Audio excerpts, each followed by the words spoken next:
E aí, galera, beleza? Sou o professor Marco Ramone, professor de História aqui do projeto Dorian Escola. Estamos chegando aí, quase saindo aqui da antiguidade. A gente está começando a entender de uma forma melhor assim como que a nossa sociedade vai se constituindo mais ou menos da forma como que a gente conhece. A gente está começando a perceber assim as raízes da nossa sociedade. Por que que a gente pratica muita coisa? Por que que muita coisa funciona da forma como a gente vê hoje? E então a gente chega no Egito Antigo. Chegamos finalmente ao Egito Antigo, Egito que é tão presente até hoje na cultura pop, né? A gente até hoje vê filme de múmia, essas coisas assim. Então é sinal de que o Egito, apesar de ser uma civilização que ela foi iniciada há tantos mil anos, ela ainda é muito presente, para ver o tamanho da sua importância. Só recapitulando, fazendo uma recapitulação rápida. A gente analisou a pré-história, os movimentos migratórios do homem, do ser humano que surgiu no interior da África, começou a migrar por vários cantos do mundo. Na crescente fértil, na aula 2, a gente vê como que a sociedade vai se constituindo, o surgimento das cidades, da agricultura, dessas técnicas mais contemporâneas. E a gente viu nas sociedades mesopotâmicas os primeiros vestígios de sociedade e a criação também do sistema de escrita, do sistema da matemática e da astrologia. A gente chega então aqui no Egito, que é propriamente dito a primeira sociedade formada com um governo central, com uma autoridade central que exerce o seu poder sobre o povo. Essa foi uma das sociedades mais duradouras da história. É muito importante a gente perceber isso. Vamos lá então, boa viagem para todos nós aqui, rumo ao Egito de tantos mil anos atrás. O Egito pode ser chamado, assim como a Crescente Fértil, a Mesopotâmia são chamadas como os berços da nossa sociedade. O Egito foi o primeiro império. O que a gente quer dizer com o primeiro império? Foi nessa época que surge o sistema monárquico, que é aquele sistema de governo hereditário, onde você tem, inclusive, ali a teoria da predisposição divina que uma pessoa tem para ser um monarca, para ser um comandante, né? O Egito, essa região do Egito também faz parte da chamada Crescente Fértil. A gente vê que as regiões que fazem parte da Crescente Fértil são os rios Tigre e Eufrates, o Rio Jordão, ali na Palestina, e o Rio Nilo. São mais ou menos nessas regiões que se sobressaem as primeiras sociedades, o surgimento da agricultura como uma atividade ostensiva. E também, consequentemente, o fim do nomadismo e a fixação dos sujeitos nessas regiões. Então, por isso, o antigo Império do Egito foi o primeiro que se tem registro de uma sociedade com unidade governamental, estrutura burocrática e território unido. E essa dinastia foi um sistema assim que durou quase 3 mil anos. Né? O que a gente tem aí de duração? A gente não tem 3 mil anos de era cristã. Para a gente ter uma ideia do quão duradouro foi o Império Egípcio, certo? A gente está em 2019, então a gente tem aí um terço ainda do caminho para percorrer enquanto sociedade ocidental, desde o suposto nascimento de Jesus Cristo até os dias atuais, para a gente ter uma ideia assim, de como que o Egito foi importante. Né? Bom, então o Império do Egito surgiu em aproximadamente 3.150 a.C., com a unificação de várias cidades. A gente pode observar que as regiões habitadas são essas regiões aqui em verde, que ou eram afluentes do Rio Nilo, aqui, né, dentro da sua bacia hidrográfica, ou eram oásis. Porque isso tudo aqui, gente, era deserto, é deserto até hoje, né?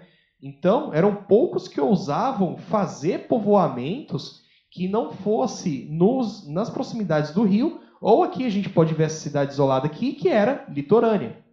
Então, eram poucos assim que ousavam.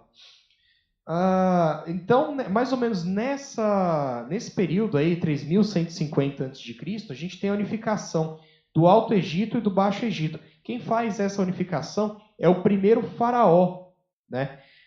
Ele faz essa unificação e se torna o senhor soberano de todas essas cidades e todas essas regiões. Então a gente tem, inclusive, nessa época, o surgimento de estruturas burocráticas como cobrança de impostos, né? Então, a gente tem nessa época. A gente tem serviços públicos, funcionários públicos que eram ou designados para fazer um serviço ao público ou para ajudar nessa máquina, nessa estrutura burocrática. A gente tem no Egito Antigo o começo disso. Então, olha só, a gente tem no Egito Antigo, até então, a mais bem-sucedida estrutura de agricultura e de infraestrutura nas sociedades antigas, até então, né?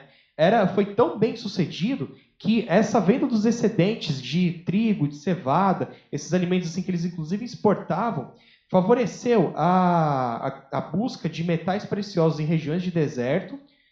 O faraó financiava esse tipo de expedição, financiava também a montagem de exércitos que ajudava na conquista de novos territórios e da proteção daqueles que já estavam consolidados.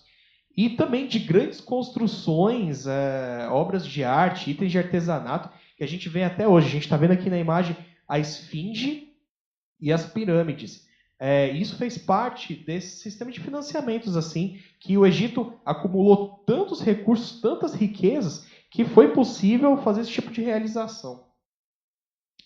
Então a gente vê aqui a extensão máxima do Império Egípcio. Essa região aqui em verde mais claro, ele representa ali que eram os domínios ali, mas você não tinha assentamentos propriamente ditos. Porque, como eu disse anteriormente, era basicamente deserto, areia, não tinha nada, né? As regiões que eram de fato habitadas assim de verdade são esses aqui em verde mais escuro. Para a gente ver que na sua extensão máxima, o Império Egípcio pegou toda essa região do delta do Rio Nilo e o norte da África, uma grande parte, né? Avançou a península do Sinai, dominou essa região aqui da Palestina, Líbano e um pedaço da Síria, chegando até aqui no sul da Turquia. Para a gente ver que foi realmente, você imagina, para esse auge, foi aproximadamente 1500 a.C.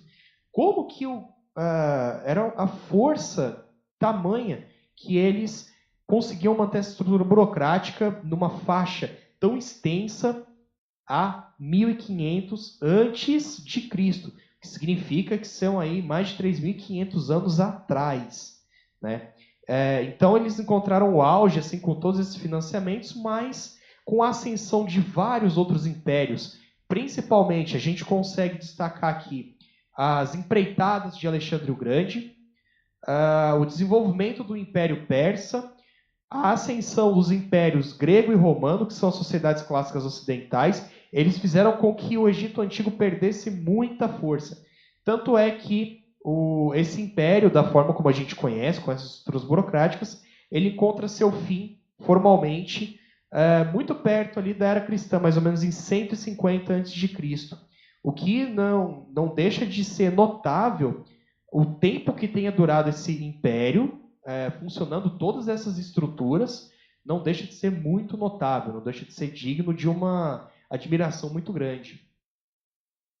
Então, esse slide aqui para finalizar, né, mostrando aqui que muitas coisas assim do Egito antigo, eles ainda reverberam aqui no nosso tempo, né? Quem quiser dar um pause aqui no vídeo para analisar melhor essas imagens aqui, ou até jogar no Google Imagens mesmo, fotos do Egito Antigo, a gente tem esses portões aqui das cidades, as pirâmides que são tão conhecidas, os sarcófagos, as tumbas dos faraós e todas essas pinturas representando o cotidiano dos egípcios, os deuses.